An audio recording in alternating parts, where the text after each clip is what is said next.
Good morning. Good morning and welcome to the third annual Jonathan Bayliss Conference. This is the first in a series of programs today that will cover the rich and complex history of Rocky Neck. And we begin with three siblings, known as the Sibleys. And I don't really have to introduce the family, the Sibley family, to anybody, but I will. These three, Liz, far to the left, is a sculptor who was born and raised in Gloucester and now lives in New Hampshire. And her work is available for viewing all over the North Shore. George stayed here, and born and raised and stayed here, and he runs the MTG Wharf and the Low Tide Marina here on Rocky Neck. And Mern Sibley, also born and raised here, went to the Midwest, came back, and is a scholar of biology in its many forms. And with that, I will leave you for all of us to learn what it was like growing up on Rocky Neck. Thank you, Susan. I will start. So I'm the fourth out of 5 of us siblings, and our parents were Bill and Peg Sibley, known in Jonathan's books as Watt Sibber and Teddy Sibber, for those of you who've dipped into those works. So at the time that I was born, our family had lived for a number of years at 22 Rocky Neck Avenue, and then when I was about 2.5, we made the big move up the hill to Mount Pleasant Avenue. And so I had kind of more of an inland childhood than did George and Liz. So George is number 3, and Liz is the eldest in the birth order. So they can talk more about Rocky Neck childhood intensity. But my center of gravity did shift to Rocky Neck when I was probably in about the 5th, 6th grade, something like that. I decided to start coming down the hill to visit this very interesting place here on Rocky Neck that my father provided. And before I talk about that interesting place, I just wanted to give you a little background about my father's movements, because he was a very predictable person in his way, and it was kind of a seasonal pattern. So in the spring and summer, you could very likely find him on the Moore Sibley Wharf down on East Main Street, or he'd be on his fishing boat, Peggy Bell, which is shown in the lovely drawing there. That's up on the ways for repairs every summer. And so he'd be out doing those things. But then in the fall and winter, his likely place to be found would be on Rocky Neck, in the small brown building that today is the Mary Hughes jewelry shop. And of course, George and Ellen live in the back, but he was in the front. That was his workshop. And that's where you could find him. And he presided over a meeting place where people really could come and just spend time. And he would probably use the word loiter, but anyway, they would come, and the company was convivial. And so I was drawn to that. And people were welcome to come and converse, or you could just stand around and observe what was happening. There was no particular expectations of you. You certainly didn't make an appointment or call ahead. You just showed up to see what was going on. And so Sibs and Cultural Society, you can come by later and take a good look at this. Would you call it a plaque, I guess? I don't know. Yeah. At this item. This was created by one of the regulars who used to show up at the place, and he coined the term Sibs and Cultural Society because many topics were discussed, which of a cultural and not so cultural nature. And you could also read it, depending how your eye moves, you could read it as Sibs Cultural End Society. Like, this is kind of it. It's not going to continue. Both terms were appropriate. Both were appropriate, absolutely. So you can take a look at that later if you can't see it from where you're sitting. So if you were to step through the front door of Sibs Cultural End Society, you would be in a dim, cozy space, and there would be a big workbench along the right-hand side, and various tools, of course, a table saw, band saw, then a large open space that was often filled with a boat building or boat repair project. That's to take up a lot of room, obviously. And then there was a stove in the back, a barrel stove that kept the place very warm with wood scraps. And so next to the stove, there was a chair that often repaired with fishnet that my father would take a seat when he had some idle time, which was, you know, here or there, quite not infrequent. He would be found in that chair. And so, to my knowledge, I was the only kid that actually showed up there regularly. Most of the clientele were middle-aged folks, and basically didn't pay much attention to me at all, and that was okay. I liked just being there, being accepted, listening and watching, seeing what was going on.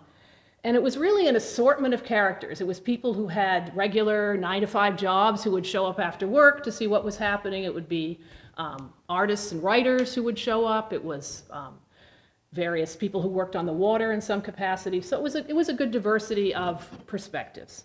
And it was really a place of many jokes and tales, and often these stories were simply referred to. You didn't just tell the whole story. You would maybe make a comment and people would know exactly what you were talking about. So one example of that, I can give an example of a story, is the great race between Bill Blandford and Joe Garland. So this was a true story. I may not have all the background, but I can give you my child's sort of perspective on it. So Bill Blandford was a genial fellow. He was a custodian at Beauport Museum up on Eastern Point. And if you haven't ever been there, you really need to go because it's a wonderful place. And he took care of that place. And then he liked to ride a bike. And he had a unique way of riding a bike. It was very gracious, very slow. And the bike would move along. And my father used to marvel that the bike didn't just kind of fall over, but it never did, always upright, kept going. And so that was Bill's style, and he would ride his bike down from Eastern Point to Sibbs Cultural End Society. And then Joe would usually get there on his sporty convertible. He had a small convertible that he liked to drive. Now it so happened that one day Joe actually fell and broke his leg. The story was he fell off a teeter-totter. I don't know the full story, but something like that. And so he could no longer drive his sports car because he couldn't handle the clutch with his broken leg. So he was getting around on crutches. And one day he took it upon himself with the idea, I'm going to go down to see Bill and folks, you know, just hobble down there from his place on Eastern Point down to Rocky Neck with my crutches. And I don't really know how this whole thing started exactly, but somehow the two men more or less started off at the same time, Bill on his bicycle and Joe on his crutches, and maybe along the way, Joe's competitive instincts were aroused, like, okay, this is a race, Joe decided. And maybe Bill was also part of that decision.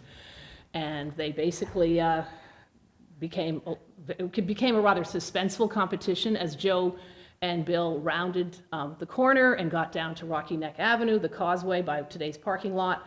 You know, it was pretty much neck and neck with Bill on his bicycle and Joe hobbling along on crutches. And then at the very last minute, Joe turned on the speed and pulled ahead and won the race. So this was quite a remarkable happening, and this story was referred to and retold many, many times. And you should know that at Sibbs Cultural End Society, there was always, you know, while the stories were going on and while the conversation was happening, there was always some kind of project going on. And all I had to do as a kid was, as he would say, feign pseudo interest. You know, you sort of show up. And he would explain what exactly the project was all about, and you just had to feign pseudo interest. So that was good. That was easy. And in a lot of these projects, there was much use of cast-off industrial materials. So we brought a couple of these examples here, which you can, again, take a look at later if you can't see from your seat. So things like masonite sheets, styrofoam sheets, aluminum lawn chair pieces, you know, whatever sturdy materials that would lend themselves.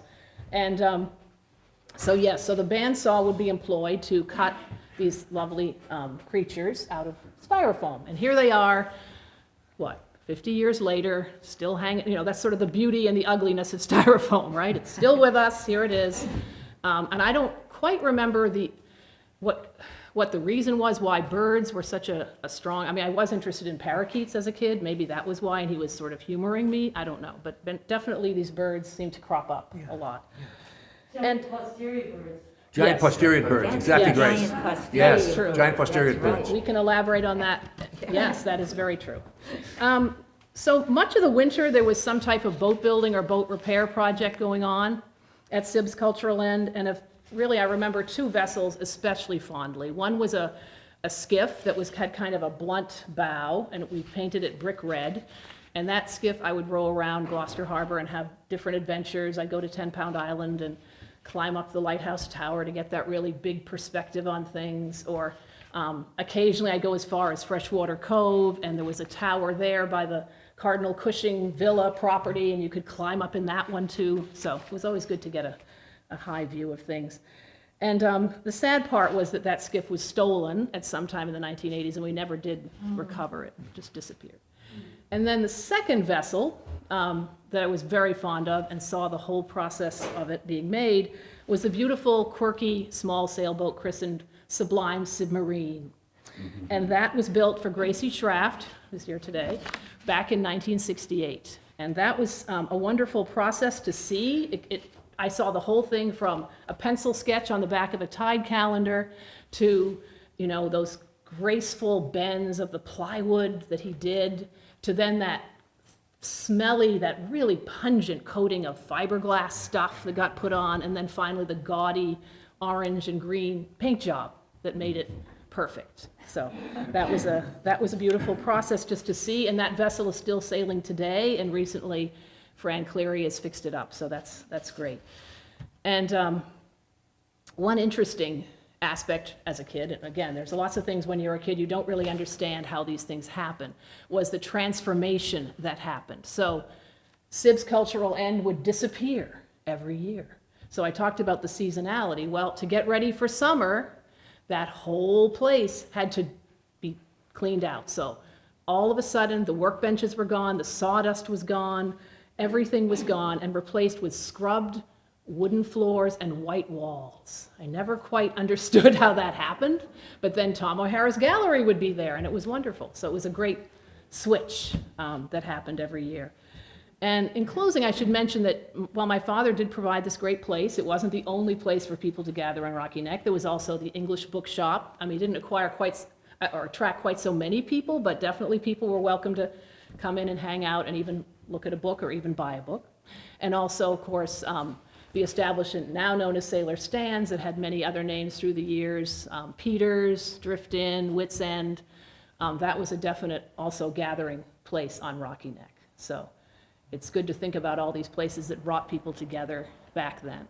And also, he was always outside of the railways in the summer, because when we were there, all his friends were out there. It was really fun.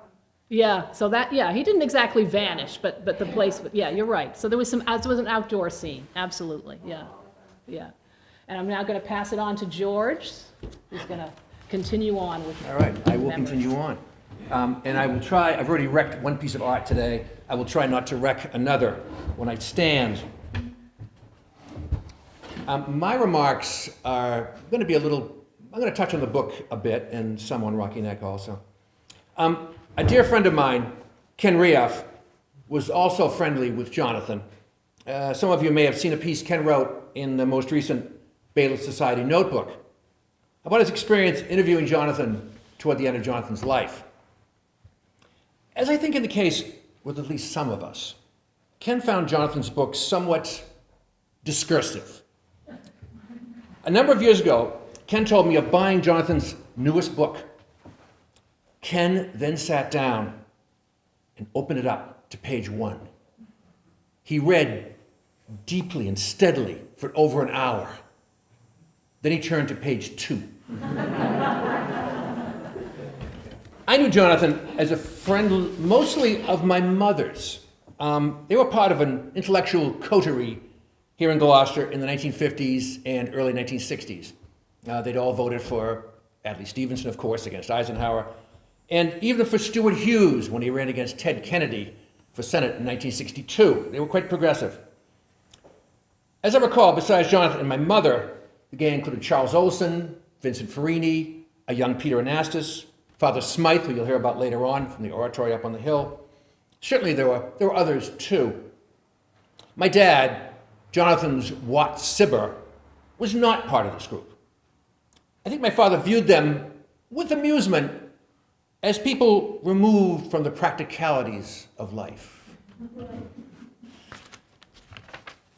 My father's crowd were his friends who gathered at his workshop here on Rocky Neck, the officious headquarters that Jonathan describes in Gloucester Tide, with battered easy chair, an overstuffed rocker. These were items made by my father out of bits of this and that, lashed together.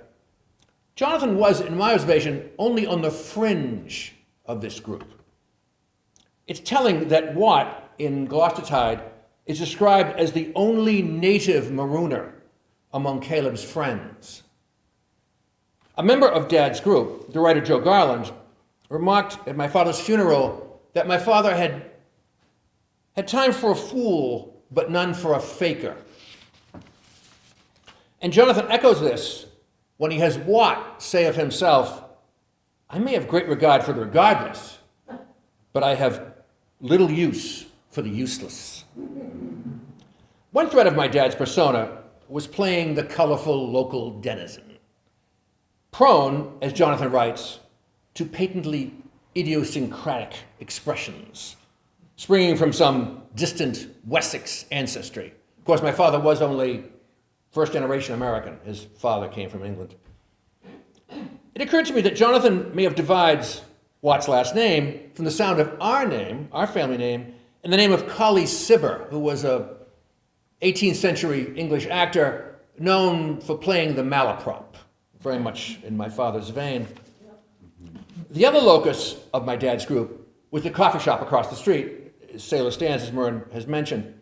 It's called Spartans in Gloucester Tide, and was run by young Peter Nass's father, Peter the Elder.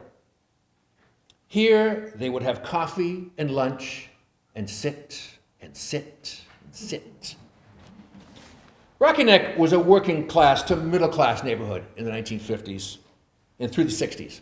Art galleries, restaurants, and boatyards, of which my father's was of a type, lined the Argo Cove side of Rocky Neck. And Argo Cove is another one of those great Jonathan renamings.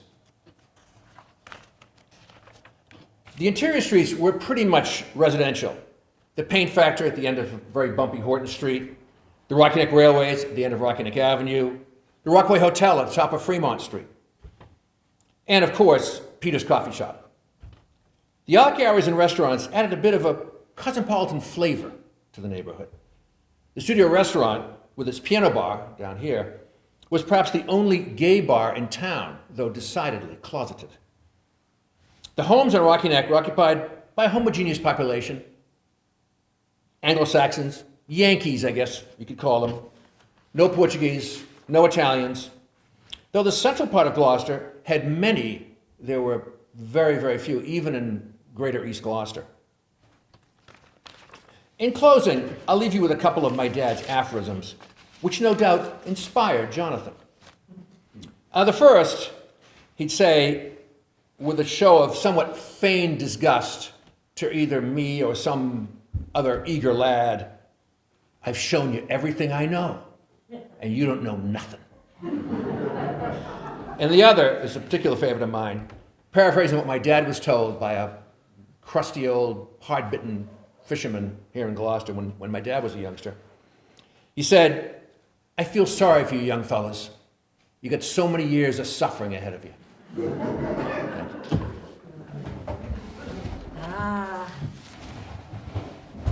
Oh, yes, well, it's true. I mean, a lot of times in those, what? Mask off. Bill can hear you, but with the mask off, maybe. Well, no. I don't even want to catch a cold. I'm sorry, I'm a wuss. That's I okay. will stay as a wuss. I hope everybody can hear me, okay? Wait a minute. Good, good. Well, the Gloucester 400 has a good sound system here, so that's great. Yeah, I was just thinking about, the years of suffering.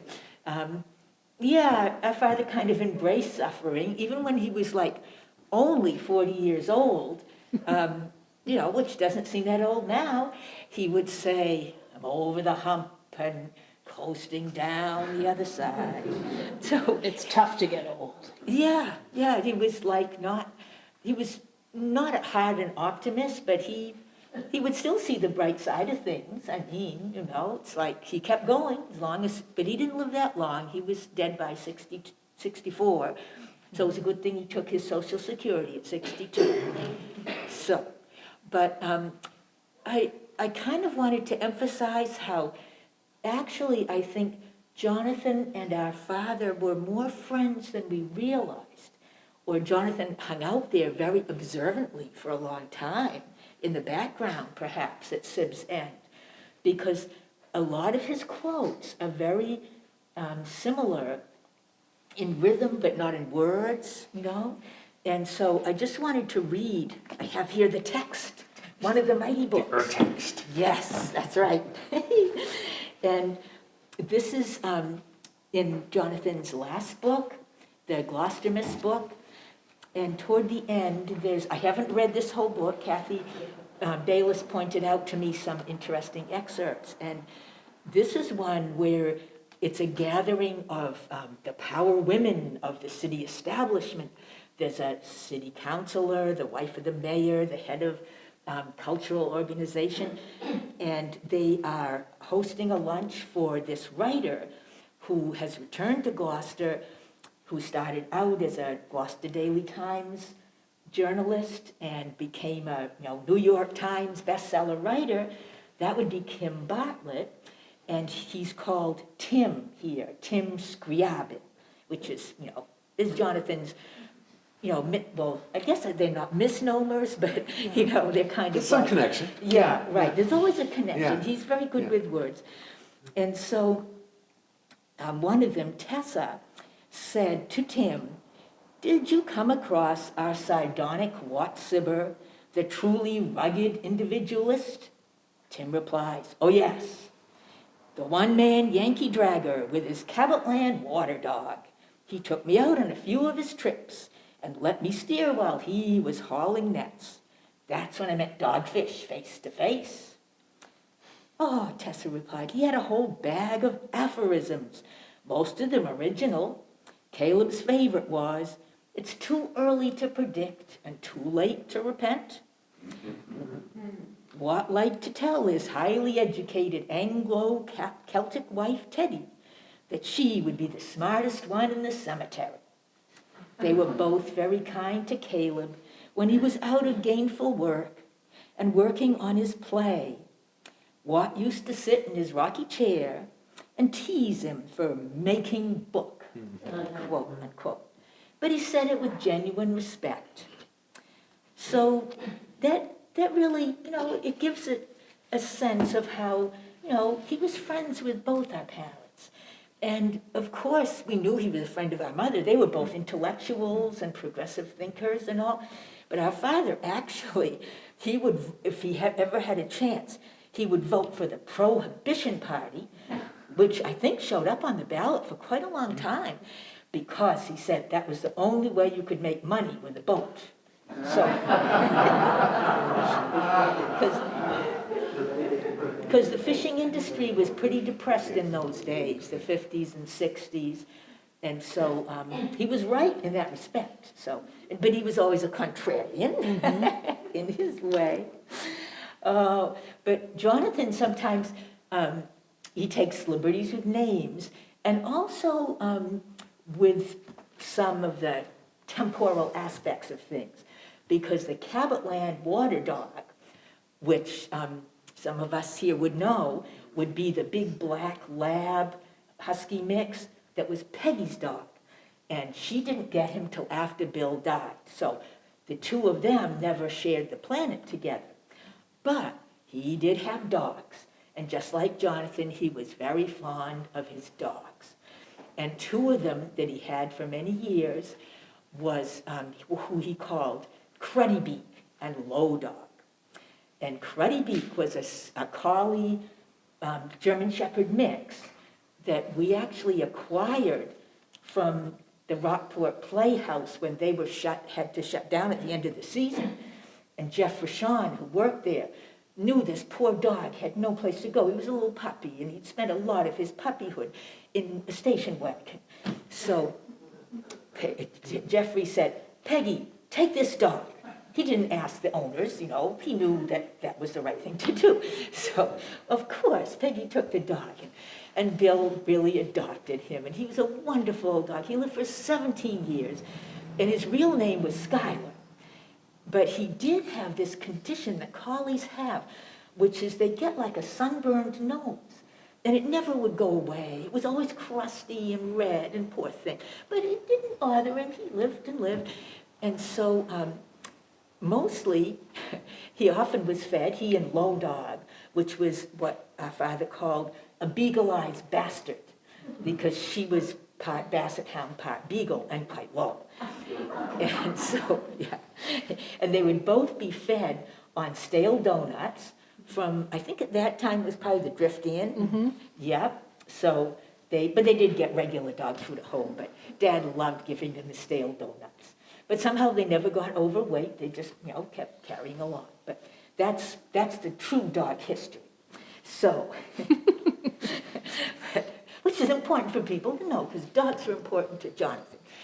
But anyway, I just wanted to tell some about Rocky Neck in the olden days, because I really, I kind of was a kid here, in the 50s.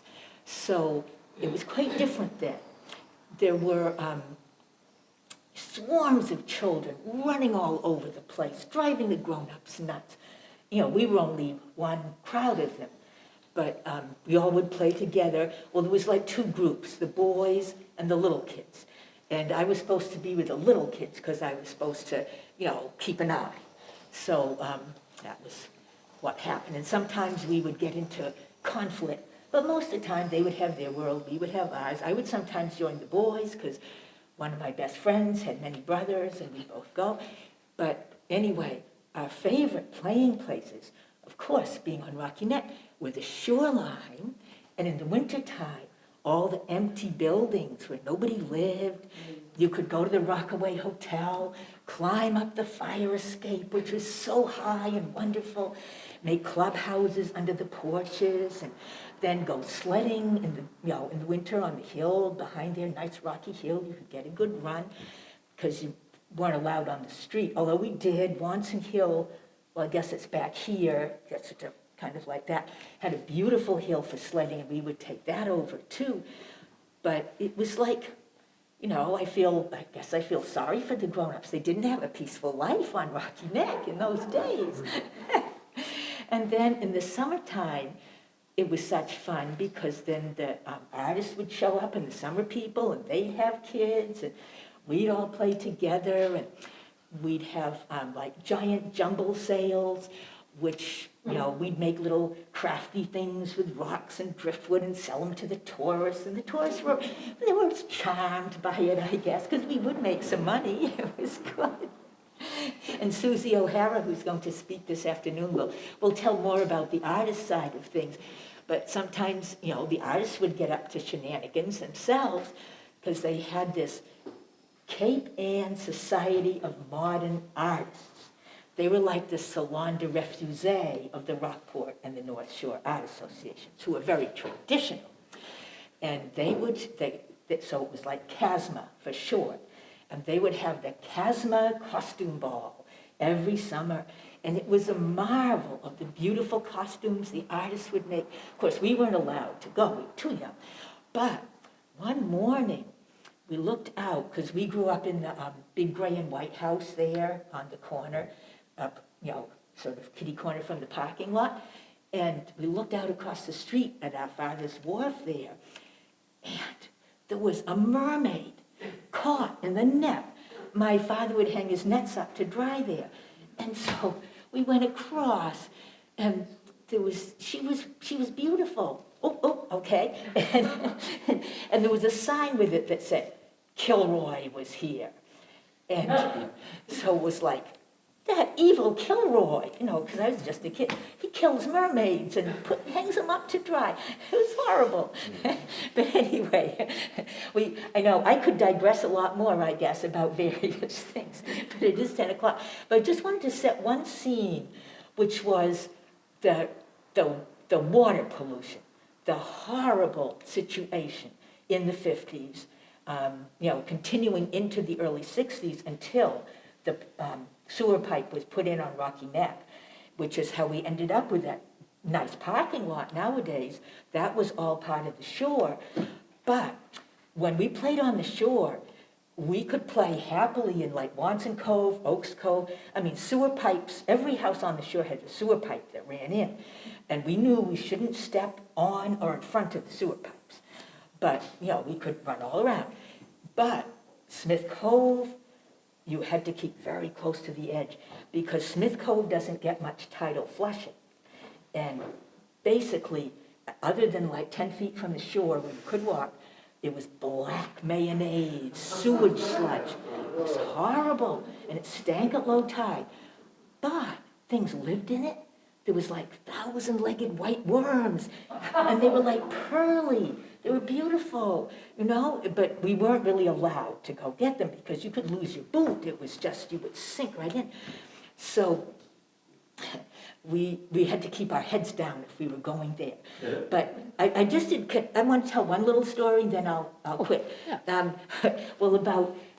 And it wasn't just the sewage, it was also all the fish processors. They would dump the fish guts and everything right into the water. And pogie oil, oh, it was horrible, pogie oil. And it would show up on all the shores, but really collect on Rocky Neck in Smith Cove. So one of the places we love to play, though, it's interesting on the shore, where the ways is, like you can see in that picture, the Peggy Bell, our father's boat, hauled up on the ways. But it's like a railway. We'll see the big railways later today. But he had his own, and when a boat wasn't there, it was a great place for kids, like a jungle gym, to climb on and walk out on the rail, see how far you could get without losing your balance and falling in. Well, one day, Annie, our sister in Wales, who isn't here now, George and I were all playing on the ways, and it was a day of particular horrible tide. It had like frothing pink and orange fish guts and roe, which is the fish eggs, the spawn. And so we were very careful, but there was a splash. And George, he was probably only 4 or 5, he fell in, and he was covered with all this horrible orange stuff. And so Annie and we rushed back across the street with him, but our mother wouldn't let us in the house. We had to hose him off in the yard before she'd let him come in for a bath. But he was very brave and stoic, He didn't swallow any, so that was good. First of many times I was hosed off, I'm sure. And that little railway still exists next to our place on Rocky Neck. That's right, and Yeah. you still haul Yeah, out? yeah. Yeah, George is really good because he carries on a lot of the old traditions. And I'd just like to point out over here that the banner, the Sibzen Cultural Society here, is supported on a fine self-made tool that George made. If you see the broom, it's reinforced specially with his own rig to be a pedestal. It was rather a quickie thing. Yeah, Repurposing. Yeah, repurposing, yeah. Right. Yeah. Right. That is true. Yeah. Yeah. Well, Liz, I didn't know you had to mind the neighborhood children as well. Well, she had to take care of me when I was younger. I thought that was kind of but you're saying if kids went out to play, you were put in charge of them. That's sort of annoying. I had to watch over Annie and George. Yeah. And of course, George, of there course, was age, everybody. Well, Annie had her friends, Debbie Kidder and Pammy Kidder and Anita Watson. There was just, so it ended up being a whole bunch of kids, because there was kids your age, Bobby Publicover, let's see, different ones. There was just lots of kids. Robert Groupie. Yeah, he was older though. Yes. Oh, yes, he was older. He didn't But run you with had us, to he be ran the with the boys. responsible party here. Yes. Yeah. So if bad things happen, it was my fault. But a lot of times the bad things happened because we were having fun. Yeah. So I didn't mind. It was, it's like part of life. You do what you can get away Right, with. But yeah, it was really. It's one thing that's striking now in Rocky Neck, there are almost no children here. Yeah. Unfortunately. Yeah, Almost zero. yeah. Yeah. I can think of maybe one. Same up on Mount Pleasant too. Yeah. That used to have Yeah, many kids. strange. Yeah, well, you were telling us more. Yeah, no, Mrs. Puglisi did a count, I think probably back, I don't know, mid-60s, So she had this neighborhood concept, which would be, if you think of Mount Pleasant Avenue, it would have started at the fire station and then gone down to about where the Chisholms used to live, so kind of the top of the hill there. That was her idea of the neighborhood, and she counted up 75 children in that small area. So there were a lot of them everywhere. Rocky Neck also, but yeah. Yeah. Yep. It was the baby boom, It everyone was definitely the supposed- baby boom. As my mother said once, she said, I don't know why we all had so many children. But it was in the air. Everybody, like 5 kids was like, that's what you did. No big Well, in deal. the early days, she told me, we had to repopulate the world after World War II. And she there had you been go. in World War II and seen people suffer and die. Yeah. So, you can't. That was in blame the them, air too, really. yeah. Yeah, so that was one of the things. Yeah, I know. So, Yeah, she'd come from England. She met my dad during the war in England. So she had seen the war. yeah. Oh, and just the one thing I didn't see, I could go on and on. Go It's ahead, terrible. yeah. I just wanted to say one thing, a beautiful thing of, every few years in the 50s, there was a lovely event where the brigantine Yankee would return to Gloucester from the South Seas. And in those days, there was hardly any sailing boats. And it's so great that we have I so know. many That's a good point. now. That's a good point. Yeah. But she Yeah. was the only Yeah. one who would come into the harbor under sail. Yeah. People would wait for hours sometimes, because you can't always have a schedule under sail. And they'd come out with boats, so many boats would come to greet her. We'd go out in our father's boat, and he would have the loudest horn of any. He was a little boat, Peggy Bell, she's only about 35 feet, but it was a big air horn, but he didn't blow it off. He was not, No. he was a quiet man, but, we would encourage him to blow the horn. And then after they landed, they stayed down here at the Rocky Neck Railways that we're gonna see. And then Irving and Electra Johnson, they were the captains of the Yankee. They would stay at our grandmother's house. She had a rooming house, like an inn in the summer, on, just in the same big old gray and white building where we grew up.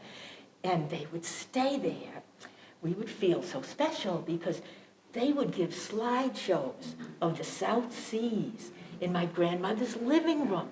And so there it was, they put up a screen, the whole wall turned into a tropical island. Oh, we were so lucky.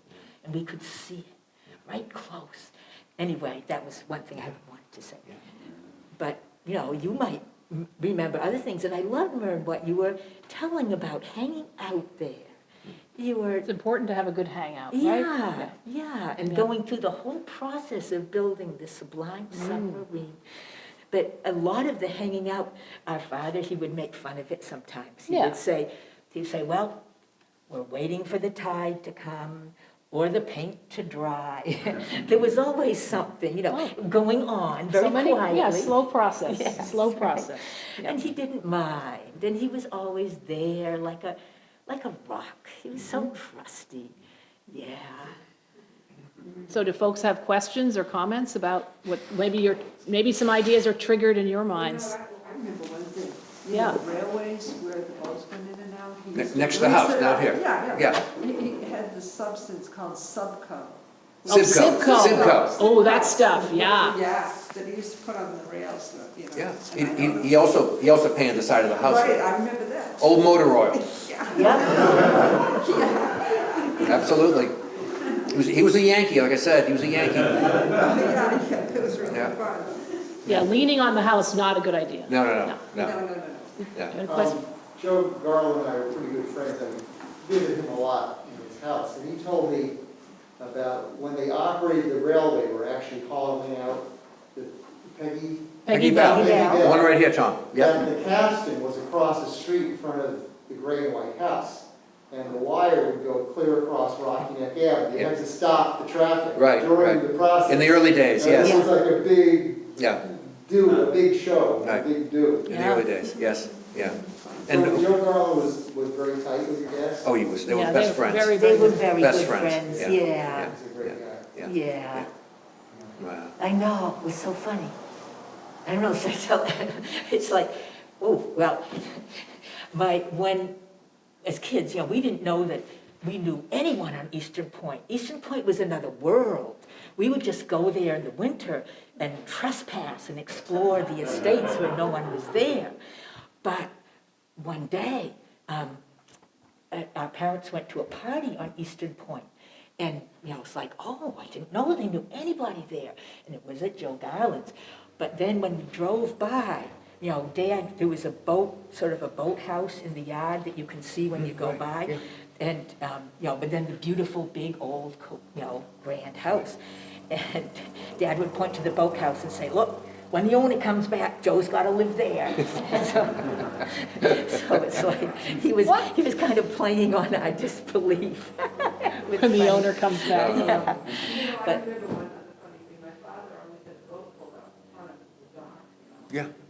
And one year it just filled with water, and your father said it didn't rain in anybody else's boat. I mean, it was an old rowboat. Yeah. And it just kind of Took on water. Yeah. run water. Yeah. Yeah, didn't rain on anyone else. Oh, this is Susie O'Hara, who lived right there in the studio. Yeah. Really fun. It was for her father that the place was cleaned up every summer, for Tom O'Hara, the artist, Yeah. yeah. Yeah. Who did this lovely painting here? Yeah, Yeah, this is a The top drawing. drawing, yeah. yeah. Tom was an amazing illustrator. He was actually an official illustrator for the Navy. For NASA. And for NASA, And I NASA, remember when he that's came right. and gave a talk about the NASA drawings. Right. Yeah, no, we'll find out more, so that's great. Catherine, you have our attention. Can you talk a little more about the fishing? Okay. Well, certainly, I mean, the fishing, Liz mentioned the horrible grubby tides that there were in the 1950s. A lot of that was from redfish processing. Redfish was sort of the fish that saved Gloucester. Ocean perch. Ocean perch, thank you, Grace, yeah. They changed the name because redfish didn't sound. Right. Anyway, it was a fish that sort of saved, after the war, it was a booming redfish industry here, fishery here. And big boats were devoted to red fishing. And processing this, and processing menhaden, which are the pogies, made this horrible slime. And, there was a plant on the State Fish Pier, a dehydrating plant that processed the menhaden to use for chicken feed and animal feed. And, the stench was amazing. But, that was the smell of jobs, the people working there. Yeah. But it did have an effect on the harbor, certainly, the red fishing and the menhaden. But no, it was a busy, booming fishing port, no question about it. All dragging, some gill netting, no scalloping, but dragging, for codfish and haddock and flounder, sole. And that continued until, probably in the mid-70s, it sort of tapered off, and with the Magnuson Act and all that. But no, in the 50s and 60s, when Jonathan was, in the 70s, when Jonathan was here, fishing was a big business. You could support a man who wasn't dropped out of high school, could make a middle-class living going fishing. You could support a family, pay a mortgage, pay for the boat, going fishing. A person with, again, with no much education. If he was willing to work hard, did a lot of the work himself on the engine and the nets, of course. So no, fishing was a big part. I mean, our town's greatest attribute is our harbor. That's what separates us from, I don't know, Reading or someplace, or wherever, Andover. We have this amazing harbor, and that's what drew the fishing here. Right. Long may it continue. And our dad had the vessel set up so he could fish by himself. But I Yes, think he yes. really enjoyed George for many years. You would also be his crew Yeah, too. yeah, So I think yeah. it probably went better to have the two people on board. Well, yeah, but he liked going by himself. He had his Oh, yeah. system. He did. Yeah, no, he Yeah, had yeah. his system. He Yeah. didn't depend on you. Yeah, Because of course yeah. you go off to school Yeah, or whatever yeah. and he'd keep on. No, the joke that I made, I went fishing myself alone, and when you fish by yourself, you finally have someone who's as bright as you are, who laughs at all your jokes, who knows instinctively what you want to do. And I think my dad was like that. He wasn't, he lost an eye during the war, and yet you wouldn't know it, he had no inkling Very of good any kind balance. of disability.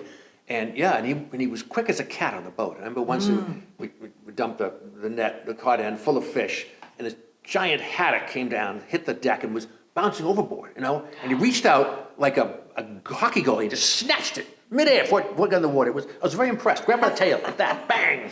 Like, wow, the old man's quick. Yeah. Anyway, Yeah, Yeah. and the whiting was a big thing too. Yeah, the whiting too, Whiting. yeah, The whiting yeah. every All that summer. tonnage, Yeah. yeah. Oh, man, yeah. and a lot of them had the fish eggs, Yeah. so it was probably wiping out generations, Yeah.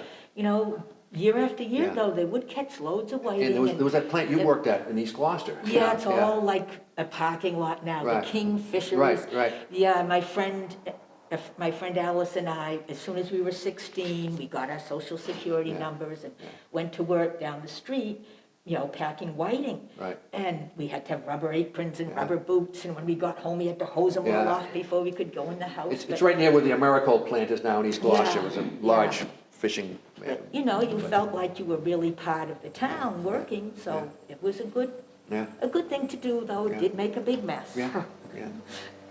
Yeah. But those are middle-class jobs that, of course, are gone now. Yeah, well, those Working weren't. class jobs, Those I weren't, not Yeah. on the Yeah, line, yeah. no. But no, fish No. cutting A was lot- though. But Well, cutting the men, fish. it was sex Yeah, it was segregated. definitely sexist. Definitely Yes, it was, sex. yeah. Yeah, the Yeah. men were on the front of the line, Yeah. and they would Yeah, they do were the paid that. cutting. Yeah. And then we'd have to pack them, all Yeah. the women would Right. have to pack Yeah. them in the Oh, boxes. you weren't Yeah. doing cutting. No, but we'd pack them in the boxes, and of Okay. course, it'd be just all slime Yeah, everywhere because and the stuff. fish cutting was a real skill. Yeah, yeah. yeah. Yes, the women just packed, and a lot of them, they lived over town. They had rough Right, lives. right, Yeah, me and Alice, and there was another girl, Frances Giacalone, and her mother was one of the people who worked there too. And every time in the break room, a lot of the women would go and put on their eyeshadow and lipstick Wow. again. It was like, even though they Oh, were bless looking them. at fish, but they Oh, had bless pride. them. Absolutely, And yeah. Mrs. Giacalone, she would say to her daughter, Frances, she said, Frenzy, forgot to my lipstick, forgot to my eyeshadow, because she never used Yeah, that. no. She was so Oh, funny. yeah. But anyway, Wow. I think you had a question? I just wondering what sort of fishing your dad did. Said he had a dragger? Was Yeah, he went dragging. Bottom fish? Or Yeah. Yeah. went after the redfish and the poker? No. not at all. No. Small scale, yeah. Yeah, small scale, Tom. He, The- a codfish, haddock. He was always searching for the gray sole. Yes. Yeah, Gray sole. definitely Gray sole. flounder, yeah, And yeah. he'd use like A a, day trip. what's that? A day trip. Exactly, All- day trip, yes. Yeah, pretty yes. much always. Just Yeah. a day trip. Where did he sell his catch? Oh, various places over in Madruga's. town, Madruga's, which is now part of I-4C2. There was a fish Yeah, wharf it was there. all torn Yeah. down. And then Dick Wright. Madruga's, and then John John Wright's, Wright's. which is actually near where Liz worked, here in East Gloucester Yeah. Square. Yeah. So was that a main source of income for him? Or Oh. It fed the family, It was Yeah. raised the very much family. so. Very Well, much so. Wow. So that was mostly the winter time? No, he fished No, all it year was summer. round. No, it was Yeah. more of a summer and good weather. In fact, Yeah. our dad was very careful about weather because he was fishing alone. Yeah. He would do these shore checks every day, and I never Yeah. quite understood. Yeah. Again, another mysterious process. He would look out, to the horizon, like he was seeing something. He Yeah. was making a decision. Yeah. Yeah. Never told us what he was seeing, but it was okay, I don't think I'll be going tomorrow kind of thing. No, and drive and along. of course, the checking the shore is mentioned in Gloucester Tide. Oh, it is, It talks right. about checking the Yeah. shore. Yeah, you Yeah. always Yeah. check the Do you shore. know what areas he fished? Yeah, but up towards Right. Jeffrey's Ledge, up in that area. Wow. Kind of, and then down towards Boston, kind of, well, he had to stay, he had a thing where we'd look at the shore for his marks, where to set the net, line up Rockport Water Tower with a certain white house. He had this whole system, he called them his marks. Yeah. Of getting his marks in line and showing, he had a sounding machine too, a Yeah. photometer. Depth sound. But he also, the marks, had to see his marks, Yeah. where to So begin, he where to was hold. within sight of land of his marks? Well, you had to stay 3 miles out. Yeah. It was the Yeah. law. And did he fish Stellwagen Bank as well? What's that? Stellwagen? Did he go Yeah, you get out there sometimes, but Sometimes. mainly he was within sight of shore. Yeah, Yeah, He yeah, had to get back. yeah. yeah. Yeah. No, he came back every night. But he wasn't Sometimes he was always, late, though. he wasn't always 3 miles out. He had to watch out for what he called the worm warden, the worm warden. Well, Yeah. but then he had that great contract in Oh, he did, Salem. he did. Oh, with where the you biologist. could, with the biologist, so Right. he did quite a bit of research over the years with different biologists from the state fisheries. For the service. Salem power plant. Yeah, and so they had a study where they were trying to figure out if the warm water that was being put into the harbor all the time in Salem, when they had that big old ugly coal-fired plant, was that affecting the fish? So that was great, because, then he could fish right there. It's like, I went along with him on some of those, that was fun. Yeah. Yeah. and he- Yeah, Dad would take his daughters along. He did. Kathy? Oh, Catherine? it's time. Before you end, I hope you talk about the fishermen's wives and your mother's role in it. Yeah, Oh, goodness, yeah. that's a long But that- story. Yeah. How many minutes do we have? Well, I think one of the, We have what, 10 minutes 10 minutes? That's Okay. fine. I'll just start off with one quick remark. My mother was very involved with the Fisherman's Wives, starting in late 60s, early 70s. One of the founders. One of the yeah. founders, and she was one of the two co-presidents. And the other co-president said, "Peggy, I am president. You are co-president."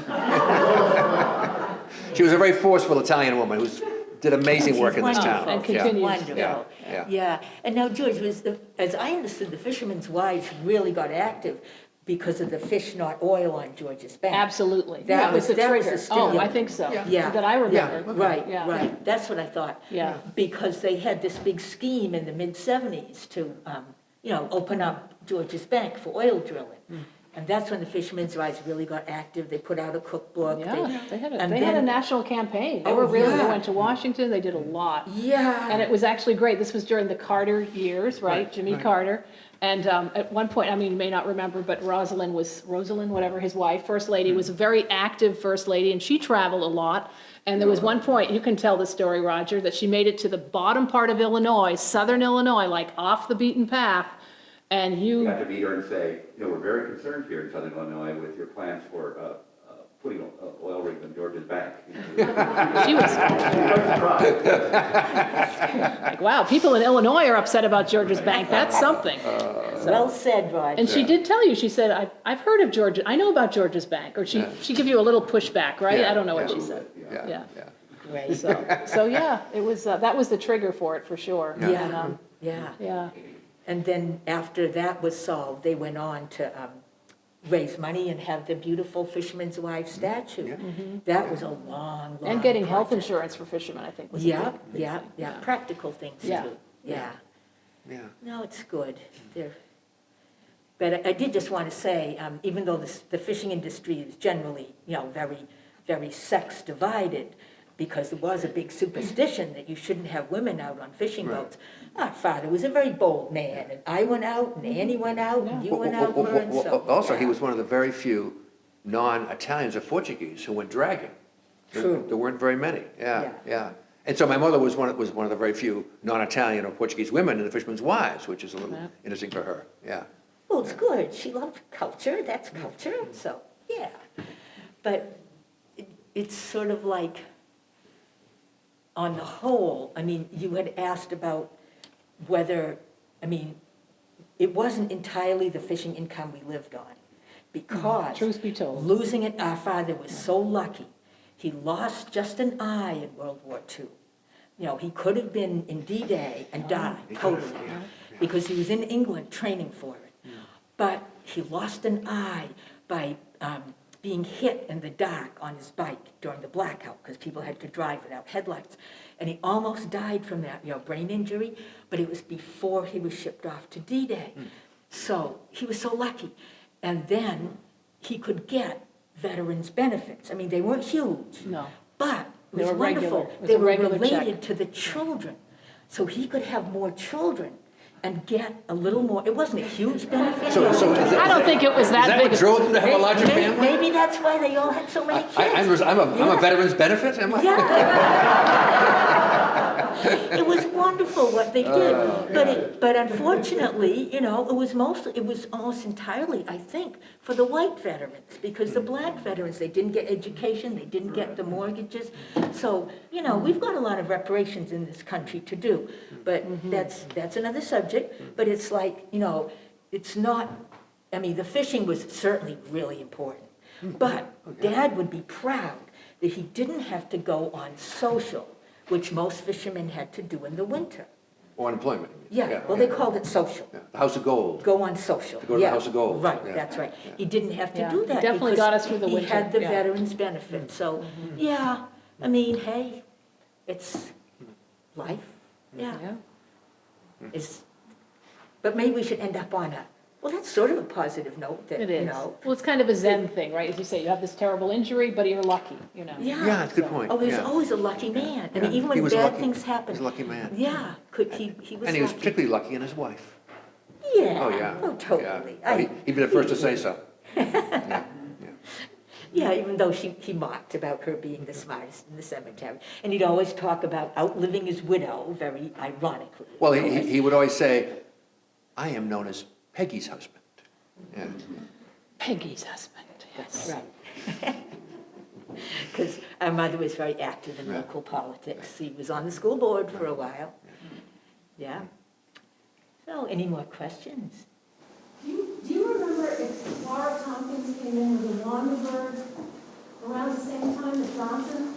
No, I don't remember that. I've heard of the name Wonderbird, the boat, but I'm not familiar with that coming I in. think that they, I haven't found, I gotta figure that out. But Yeah. I think that they came in at just about the same time, and he took kids around the world too. Yeah, it was a lovely boat, the Wonderbird, yeah. And then it ended up in California, I think. I think so, yeah. I think Sterling Hayden was. Sterling Hayden certainly had a boat. Of course, Sterling Hayden, it's interesting, Sterling Hayden was also one of the folks who stayed at our grandmother's apartment house when he was here for the 1938 schooner races. When he was a crewman on the T-boat, Sterling Hayden stayed there as, I think, a That's when he teenager. got spotted in the cruise. Yes, exactly, Tom.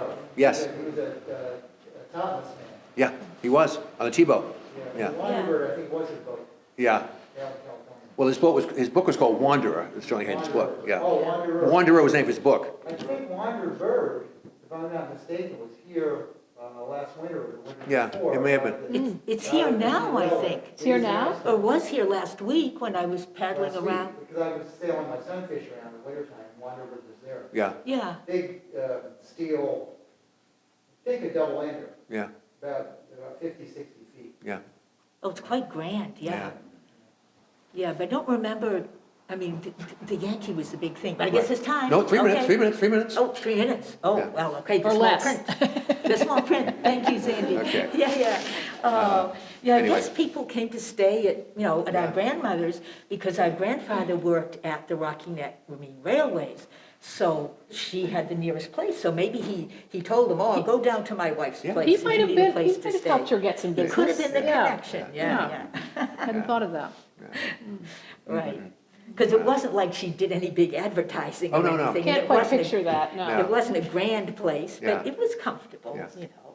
Yeah. and nearby, so that was the thing, they could just walk down Location, the street. yeah. Yeah. No, Sterling Hayden was one of the many who've kind of come wandered through our town. He was something, yeah. But that was before our time, Oh, yeah. yeah. That Certainly was the my time, Depression. Murren, your time is still ongoing, Yeah. yes. And of course, we can't leave without, talk to my father without mentioning one of his dear friends, Grace. Yeah. Yeah. You guys You guys are are great buddies. great, Yeah. great friends. Yeah, He was my best friend. yeah, yeah. And we were worst enemies at first, because So how did you meet Grace? Was it at Peter's, the restaurant, or? I don't know, I remember going down to the wharf, and there was a sign that said, "Look out, Right, Urban's coming." urban is coming. Yeah. Urban renewal, It was yeah. urban renewal, and of course, I was a dummy, I, got out of Katie Gibbs when I was 19, it was my first job, was at the Chamber of Commerce. Yeah. And that, I thought, Urban's great. Urban oh, renewal. Yeah. great, that's what everybody around me Yeah, said. It's yeah. renewal, Yeah, it's yeah. renewal. And somehow your father knew Yeah. that I was working for Urban. And so I went down there, and he kicked me off Yeah. the wharf. Wow, He did, he was really. in no uncertain That's terms. the only time, or twice I've seen him really be angry. One was after the 4th of July parade when. Oh, God, oh, yes. Oh, yeah, that was a Yeah. horrible transformation. He had this old red Volkswagen van that he loved, and he had it forever. And anyway, so Peggy did the Harmless parade, Right. and she made the van into a Union Jack. Yeah. All the stripes. It's advertised in the bookstore. Yeah, which he did not approve of. Right. But then, the day after, I was with him the day after, and I knew he was angry about that. Yeah. And it drove down the neck, and it was still, somehow, somebody had promised it would be all be taken care of. And he was like, Yeah. who was that? Somebody who staunches, Yeah. the Grimm fairy tale, that guy. Right, yeah, yeah. Rumpelstiltskin, was it? Rumpelstiltskin, yeah. So Yes. furious, Yeah. I couldn't believe it. No, certain things enraged him. Yeah, and I was one of them, but. Yeah. Well, just, Only I temporarily. have that, I needed it.